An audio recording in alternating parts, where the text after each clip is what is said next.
चलिए शुरू करते हैं क्लास 12 चैप्टर अबेव मैट्रिक्स एनसीईआरटी एक्सरसाइज 3.1। आज इससे पहले पिछले वाले वीडियो में हमने बताए थे एक्सरसाइज 3.1 के 1 से 5 तक। आज शुरू करते हैं 6 से। चलिए देखते हैं पहला प्रश्न क्या कहता है।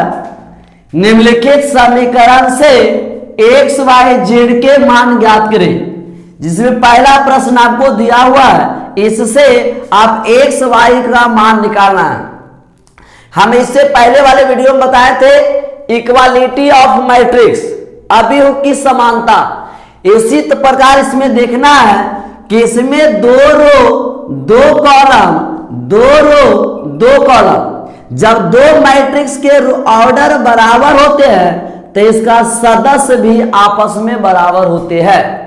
तो यहां पर देखिएगा ये जो 4 है किसके बराबर होगा, तो यहां से y का मान जो है 4 होगा और 3 z का जो मान होगा 3 होगा, x का मान 1 होगा, 5 के बराबर है। यहां से x y z का मान निकल चुका है।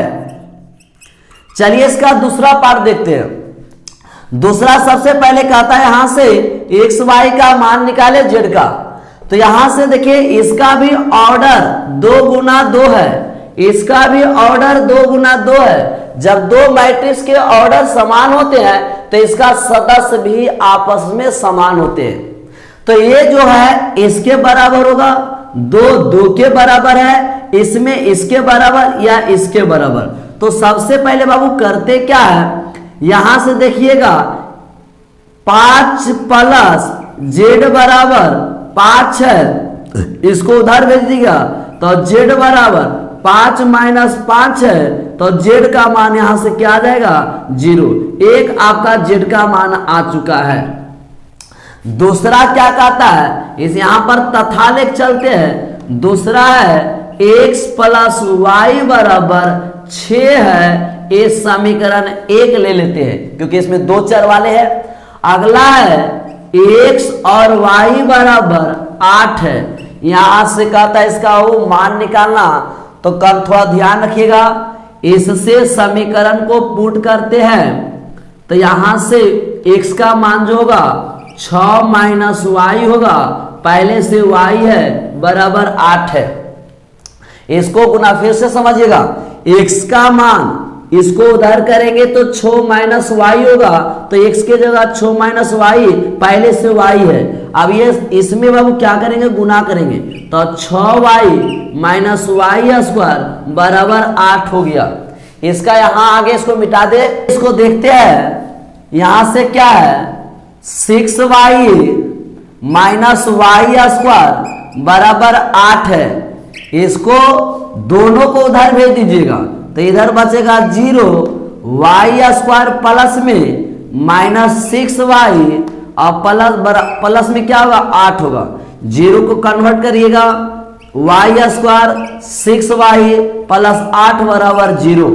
ये क्वाड्रेटिक इक्वेशन है, इसको फर्स्ट गुना लास्ट तोड़ दीजिएगा तो वाई स्क्वायर या किस में टूटेगा, तो माइनस 4y माइनस 2y और प्लस 8 बराबर 0।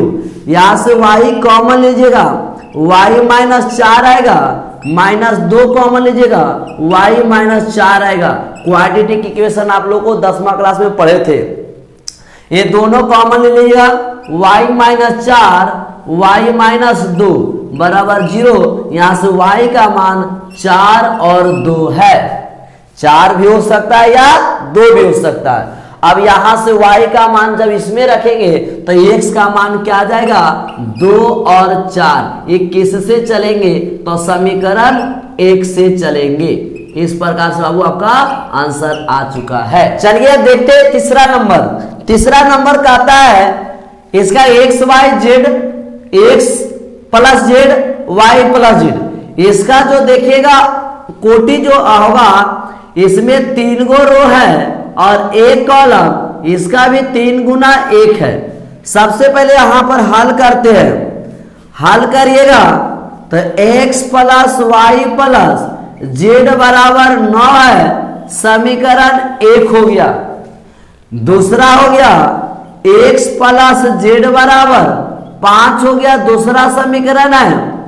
तीसरा समीकरण y प्लस जेड बराबर 7 है, ये तीसरा समीकरण है। यहां से हम एक से दूसरा समीकरण का मान पहला में रखेंगे, तो देखिए बाबू यहां पर लिखेंगे समीकरण 1 में 2 का मान रखने पर आइएगा, रखते हैं। 1 हो गया x plus y plus z बराबर 9, इसका मान है x और जेड का मान 5 है, तो बचेगा के बाबू y बराबर 9 होगा। 5 उधर करिएगा तो घट के आएगा 4, यहां से y का मान आ गया। और फिर समीकरण 1 में इसका मान रखिएगा, फिर देखिएगा यहां पर बोलना पुनः समीकरण 1 में 3 का मान रखने पर आएगा।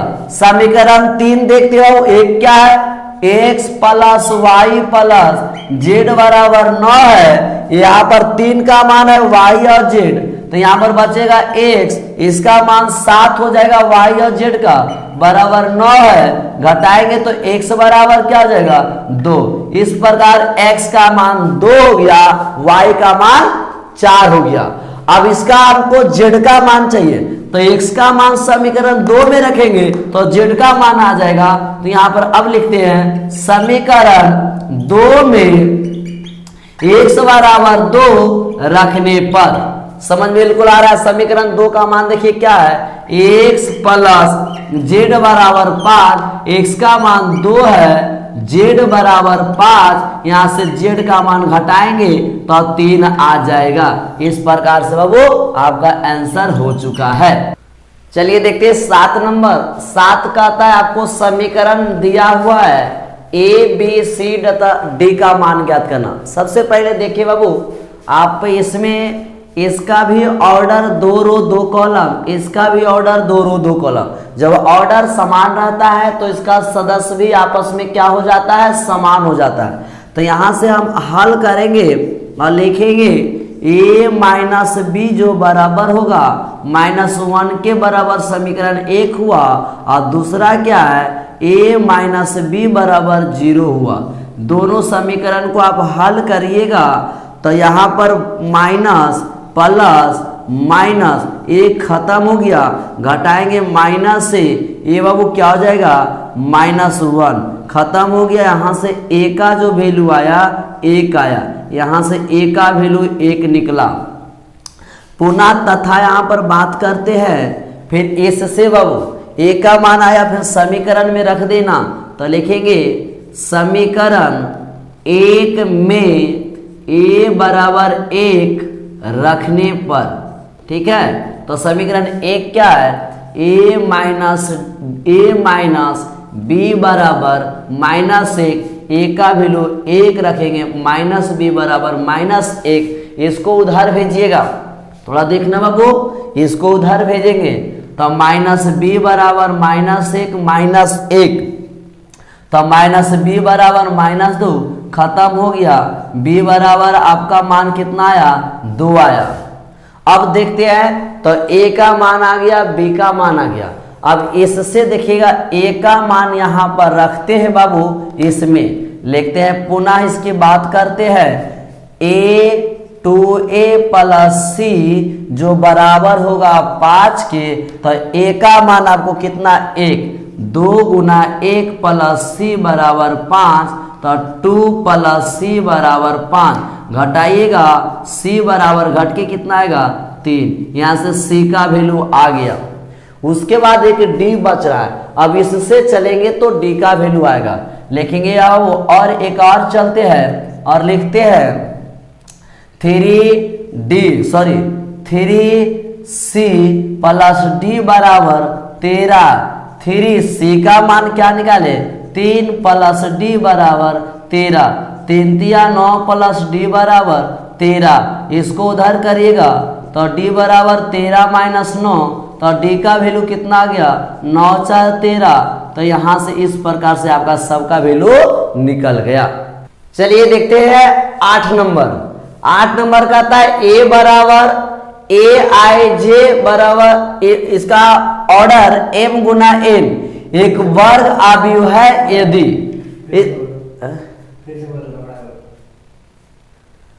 चलिए 8 नंबर देखते हैं। a बराबर aij, इसका ऑर्डर है m गुना n एक वर्ग आव्यूह है यदि। कहता है वर्ग आव्यूह कब हो सकता है? जब उसका रो और कॉलम की संख्या आपस में बराबर हो।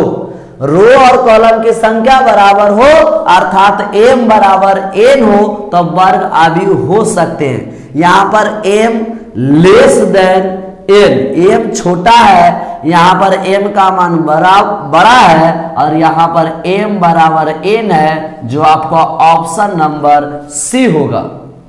अगला प्रश्न कहता है 9वां नंबर, x तथा y निम्न में से कौन सा मान होगा? आपको 4 ऑप्शन दिया हुआ है, चारों ऑप्शन में से कौन सा इसका मान होगा? यहां पर आप समीकरण दिया हुआ है, थोड़ा वो अब हल करिएगा। तो देखिए यहां से हल करते उसके बाद आप बताइएगा। यहां 3x प्लस 7 बराबर क्या है 0 है, इसको उधर करिएगा 3x बराबर माइनस 7 होगा, x बराबर -7 बटा 3 होगा। यहां से x का वैल्यू आया, यहां भी x है, इससे भी ट्राई करते हैं सेम आना चाहिए, क्योंकि जो राशि इसमें है वही राशि इसमें है, तो यहां तो मान समान आना चाहिए। तो यहां से निकाल के देखते हैं, पुनः इस पर बात करते हैं बाबू। पुनः है 2 माइनस 3x बराबर 4, यहां से 2 को उधर भेजिएगा तो माइनस 3x बराबर 4 माइनस 2, उसके बाद माइनस 3x बराबर घटाइएगा तो 2 आएगा, x बराबर 2 बटा -3। यहाँ पर देखिएगा वो x का मान -7 बटा 3 आया, x का मान 2 बटा -3 है, दोनों राशि एक है, लेकिन यहाँ पर उसका वैल्यू अलग अलग आ रहा है, यानी यह प्रश्न जो है गलत है।